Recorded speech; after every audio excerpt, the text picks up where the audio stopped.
Hello, welcome to this apologetics course. This is Bible 400 on apologetics. It is a course that goes from May 13th to July 7th. My name is Arturo Castellum. I will be looking at the syllabus as we go through this preliminary lecture to give you a sense of what the assignments are and what the procedures are for the remainder of the course. So as you look at your syllabus, I will be doing what are called Zoom meetings, which are, if you haven't had a class on this program yet, it is simply a face-to-face, like FaceTime meeting with a class so that I can give you an update on the content of the course and questions that you may have, both procedurally as well as content-wise. I will try to do those as often as possible. I am required by ACU's guidelines to do it 3 times, 3 weeks out of the 8 weeks. I try to do one per week, and depending on your participation and your desire to engage in this topic, and given that it is apologetics, it will be a very crucial topic in which you will have a lot of questions as you begin to engage with it. So that being the case, I will schedule them every week, and I will tell you, depending on each person's schedule, what will be the optimal time for us to meet. So we'll play around with some dates for that. So expect an email with a link, and I will also send an email describing how to access those meetings. In addition, you have my personal phone number.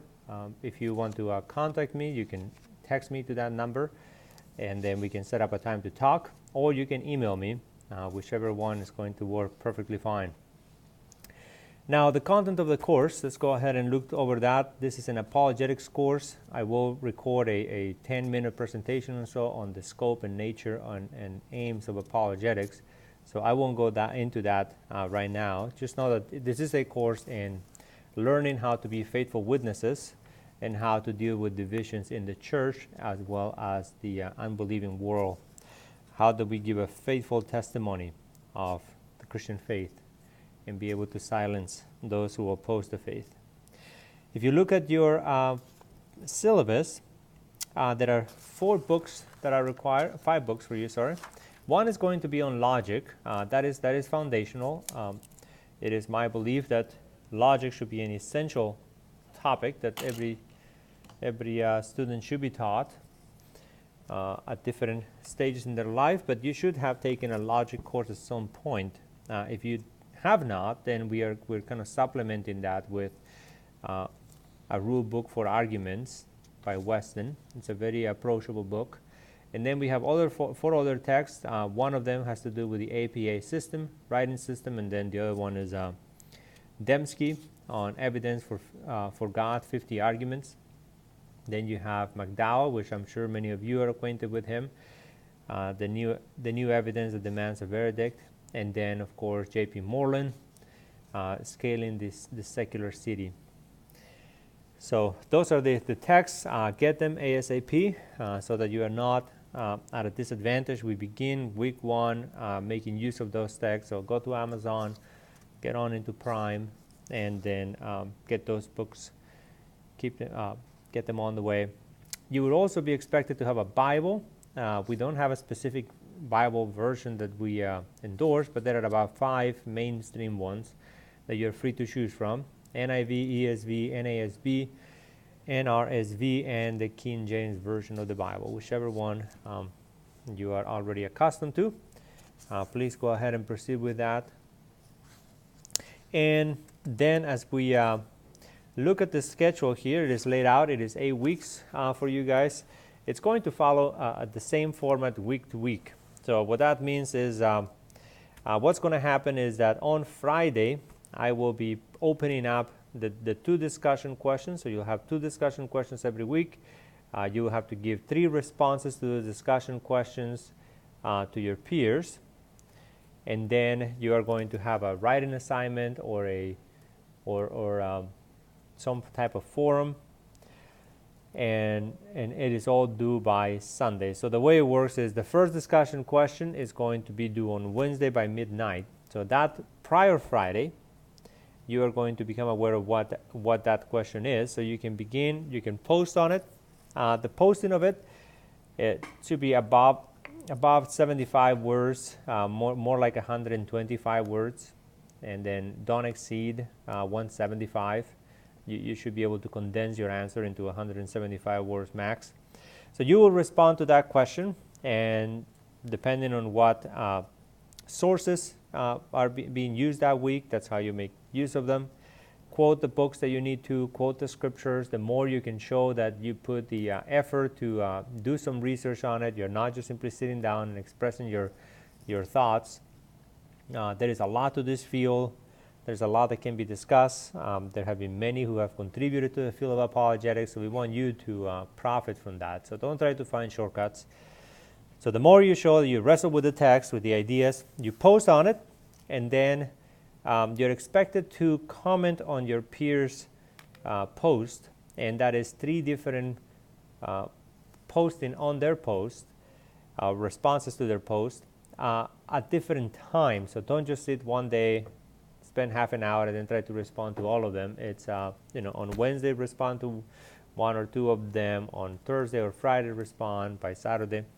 So the first discussion question will be due by Wednesday midnight.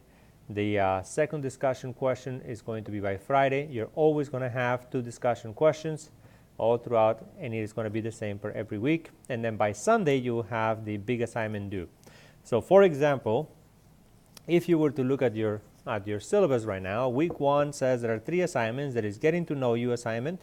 That one should be done right off. That is just simply an introduction, telling us who you are, major developments, what things you like, whatever you think that will be helpful for us to get a sense of what distinguishes you, what makes you who you are.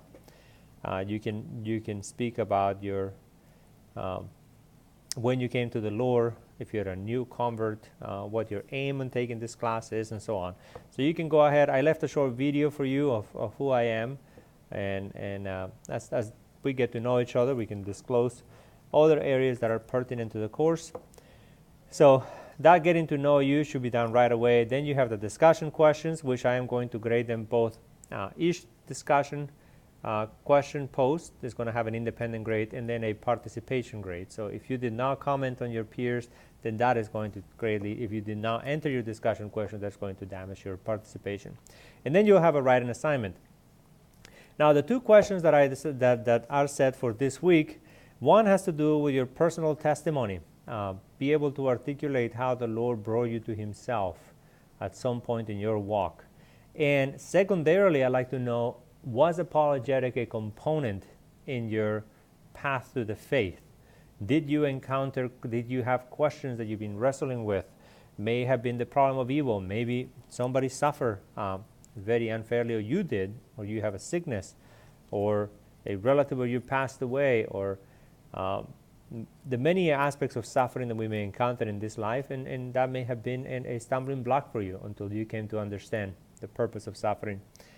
Or hypocrisy in the church, or anything that may have hindered you, or if you converted from another religion to Christianity. Help us see what arguments you found most persuasive, what questions do you have, who was there to help you and guide you, who was an instrument used by God to bring conviction of sin and death in your life. So if you can do that, that would be great. And then the other one is a bit more practical in nature. This is something that you will learn to pick up. Once you read that book on informal fallacies, an informal fallacy is different than a logical fallacy. An informal fallacy are the way pseudo-arguments that are given to persuade, to get people to persuasion. And these are the most commonly used ways of trying to deter and deter attention from the real issue, and to try to win the audience over. So you're going to have what's called ad hominems, for example, where you attack the person rather than attacking what they are saying. So which can come out as an insult, and then it becomes dismissive of what is being said. It can be a red herring, where you bring an irrelevant issue that may be related but not sufficiently connected, and so on. So identify 5 examples of informal fallacies in either magazines or television or political debates or the like. So I will stop right now, and I will be sending you an invitation for a Zoom meeting soon. And if you have any questions, please let me know, and then we can answer more questions that you may have. So look at the other videos that will be coming up on the subject. Okay, looking forward to getting to know you. Bye.